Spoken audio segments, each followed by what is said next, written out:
অন্যদিকে আবাস যোজনার ঘর পাইয়ে দেওয়ার নামে প্রতারণার অভিযোগ, 60,000 টাকার প্রতারণা, গ্রেপ্তার তৃণমূল কর্মী হবিবুর রহমান।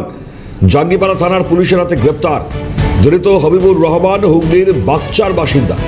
এলাকায় দাপুটে তৃণমূল নেতা হিসেবেই পরিচয়, পাশাপাশি 100 দিনের কাজের সুপারভাইজারও ছিলেন।